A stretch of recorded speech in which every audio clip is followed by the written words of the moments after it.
এই 60 লাখ টাকা যদি ইলিয়াস প্রমাণ করতে না পারে, আমি অভিশাপ দিলাম ও যেন এর প্রভাব যেন ওর পরিবারের উপর পড়ে।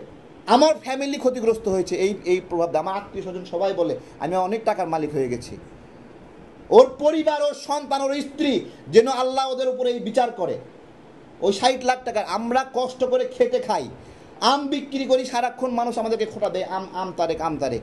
মধু বিক্রি করছি, বলছে মধু তারেক মধু তারেক, এগুলো বলতেছি। আমার আম্মা অনেক ধনী মানুষ, আমার বাবা অনেক ধনী মানুষ, আমার শ্বশুর অনেক ধনী মানুষ। আমার পৈতৃক আমাদের বাড়ি হলো তিনটা বাড়ি আমাদের, এবং একটা বাড়ি হলো 3 তলা, আর একটা বাড়ি 1 তলা, ওইটাতে 9টা রুম, আর একটা গ্রামের বাড়ি আছে। এগুলো বাপের করা আমাদের। আমার বাপ ফকির না, তারপরেও আমি নিজে গায়ে গতরে খাটি। এটা আমার নিজস্ব, যে আমি 2 কেজি মধু বিক্রি করি, আমি নিজে বিক্রি করি। আমার শ্বশুরের 5 তলা বিল্ডিং এবং তার কয়েক কোটি টাকার ব্যবসা। এই যে এই গণ অভ্যুত্থানের মধ্যে ইলিয়াস কয় টাকা ক্ষতিগ্রস্ত হয়েছে, ওর কী কাজে এনেছে শেখ হাসিনা, কী কাজে এনেছে ইলিয়াসের কাছ থেকে শেখ হাসিনা কী কাজে এনেছে আমি জিজ্ঞাসা করছি। হ্যাঁ, এই যে দেখেন, এই যে প্রায় কোটি খানিক টাকার সম্পদের ব্যবসা পুরা বুলডোজার দিয়ে শেখ হাসিনা ঘুরাই দিছে। বলেন ইলিয়াসের এই ক্ষতি হয়েছে? দেখেন, এই দেখেন, বুলডোজার দিয়ে ঘুরাই দিছে একবারে। আরে ভাই, একটা ব্যবসা করতে পারি নাই, কর্ম করতে পারি নাই, দোকান ভেঙে দিছে। পলাশির মোড়ে SM হলের ছেলে পেলে গিয়ে আমার দোকান ফ্রিজ ট্রিজ সব ভেঙে তছনছ করে দিয়েছে। এই গণ অভ্যুত্থানে আন্দোলনের সংগ্রামে গত কয়েক বছরে যে ক্ষতি হয়েছে, আজকে ভাল লাগছে না, মতের মিল হচ্ছে না, দালাল বানায় দিচ্ছে, রয়ের এজেন্ট বানায় দিচ্ছে। এখনও রাষ্ট্র আমাদেরকে ক্ষতিপূরণ দিল না, এখনও সুস্থ হইনি। মাঝে মাঝে রাগান্বিত হই, মাথায় সমস্যা, তো অসুস্থতা আমি এখনও। আমাদের কষ্টগুলোর কারণে ফ্রাস্ট্রেশন কাজ করে, যে এত নিপীড়িত হয়ে আমাদেরকে এই যে হ্যারাসমেন্টগুলো করছে। আপনার সাথে আমার কিছু মতের অমিল, আপনি এটা কেন প্রত্যাশা করেন যে আপনার কথা মতো সবাই চলবে? আপনার চাকর নাকি আমরা? আপনার কথা মতো আমরা চলবো? কবে কয় পয়সা দিয়েছেন আমাদেরকে আমাদের রাজনৈতিক কার্যক্রমের জন্য যে আপনার কথা মতো আমরা চলবো? গত 2 দিন আগে ইলিয়াস ভাই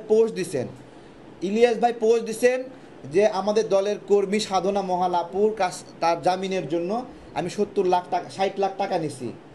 আমি বলতেছি ইলিয়াস ভাই, এই যে এত বড় মিথ্যাচারিতা করলেন, আল্লাহর কাছে কি জবাব দিবেন মিয়া? কেন পোস্ট ডিলিট করছেন? 60 লাখ টাকা কিসের জন্য আপনি বলছেন? আপনি দেখাবেন এটা, কোনো চেক অথবা কোনো দলিল, মিনিমাম কোনো ডকুমেন্টস আপনার কাছে আছে 60 লাখ টাকা নিয়েছি?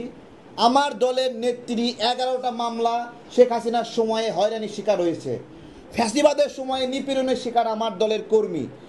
তাকে মুক্ত করার জন্য আমি কাজ করব না? আমি দলের নেতা না, আমার দলের ছোট দল হতে পারে, তাদেরকে আগলায় রাখা আমার কাজ না? তাদের জন্য স্বরাষ্ট্র মন্ত্রণালয়ে আমি চিঠি দিছি। এরপরে পার্বত্য অঞ্চলে 2023 সালে শেখ হাসিনা দেওয়ার মামলায় সুশীল চাকমা দাদা গ্রেপ্তার হয়েছিল 2 দিন আগে, আমি তাকে জামিন করাইছি। আমার ভাইরা গ্রেপ্তার হলে আমি জামিন করাবো না? এর জন্য আমার টাকা প্রয়োজন, লিখে দিছে 60 লাখ টাকা। এই 60 লাখ টাকা যদি ইলিয়াস প্রমাণ করতে না পারে, আমি অভিশাপ দিলাম ও যেন এর প্রভাব যেন ওর পরিবারের উপর পড়ে। আমরা পিনাকি দাদা ইলিয়াস ভাইয়ের সাথে সম্মিলিতভাবে বিভিন্নভাবে রাজনৈতিক পরামর্শ করে কাজ করতাম। আমরা কোন জায়গায় বিরোধটা হলো, তারা বলছিল যে সেনাবাহিনীর বিরুদ্ধে মিছিল করতে হবে। বাংলাদেশের নাগরিকদেরকে জিজ্ঞাসা, সেনাবাহিনীর বিরুদ্ধে আমাদের এই মিছিলটা করা উচিত ছিল কি না বলেন? এই 24-এর গণ অভ্যুত্থানের পরে আমরা যে নিয়ন্ত্রণহীন হয়ে গিয়েছিলাম, সেই নিয়ন্ত্রণটা কে ফিরিয়ে এনেছে? সেই সেনাবাহিনী এই দেশের ক্ষমতা নেওয়ার সুযোগ ছিল কি না, এবং তারা সেই লোভটা করেছে কি না? জাস্ট ইয়েস এবং নো, তারা কিন্তু সেই লোভটা করেনি। সেই সেনাবাহিনীর বিরুদ্ধে আমাদের মিছিল করতে বলেছে, আমরা মিছিল করিনি। এরপর থেকে সম্পর্ক খারাপ হয়ে গেছে, সম্পর্ক আরও খারাপ হয়ে গেছে।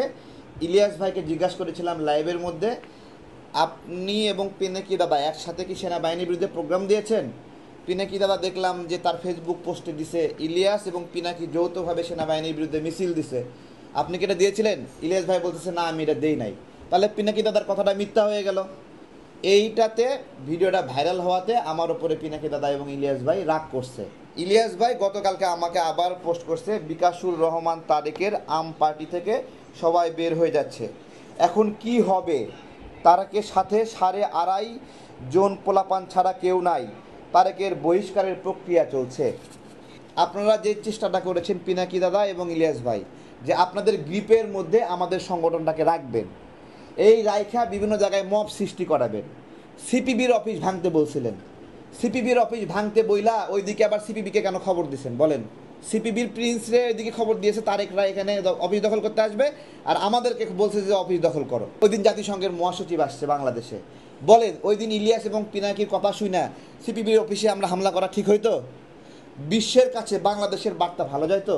ইলিয়াস ভাই, পিনাকি দাদা, আপনাদেরকে বলবো যে এই বাংলাদেশের জন্য আপনাদের লড়াই এবং আমাদের লড়াই আলাদা।